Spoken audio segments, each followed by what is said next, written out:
सदर साहब की तरफ से एक ट्वीट किया गया था, फैसला काजी की अदालत में जाएगा, नून लीग को कितना नुकसान और पीटीआई को कितना फायदा होगा। मैं हूं वहीद अवान, आप हमारा यूट्यूब चैनल और फेसबुक पेज देख रहे हैं। अस्सलाम वालेकुम।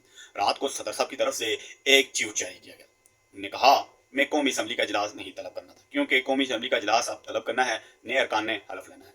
सदर साहब ने कहा, मैं इजलास तलब नहीं कर सकता जब तक आप पीटीआई को उसकी मखसूस नशिस्तें अलाट नहीं कर सकते। आप पहले कौमी असम्बली की नुमाइंदगान की तादाद पूरी करें, और अगर मैं अभी इजलास तलब करता हूँ तो ये गैर आईनी होगा। अब इसमें एक बड़ी गंभीर सूरत पैदा होगी। नून लीग को इससे कितना नुकसान होगा और पीटीआई को क्या फायदा होने जा रहा है। ये अगर सदर साहब इजलास नहीं करते तो ये फैसला काजी की अदालत में जाएगा। अब काजी साहब का क्या फैसला आता है उसका अभी अंदाजा लगाना मुश्किल है। इससे पहले काजी साहब की अदालत में जितने भी फैसले गए हैं पीटीआई के, उनके हक में नहीं है, चाहे इंट्रा पार्टी इलेक्शन हो और पार्टी का निशान हो और पार्टी चेयरमैनशिप हो और इलेक्शन से पीटीआई को फारिग करना, ये काजी साहब की अदालत से उनको फैसले उनके हक में है। अब ये फैसला क्या अगर काजी साहब की अदालत में जाता है उनके हक में आ सकता है।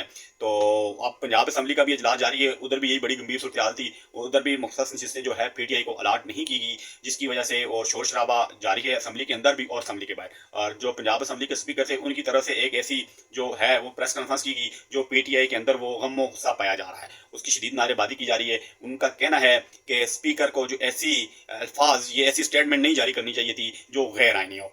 अब पीटीआई को इसमें कितना फायदा है, पीटीआई क्या सीटें लेने में कामयाब हो जाएगी, सदर साहब की तरफ से क्या पीटीआई को क्या सपोर्ट मिल सकती है। अब सदर साहब तो जा रहे हैं, अब वो जाते जाते क्या पीटीआई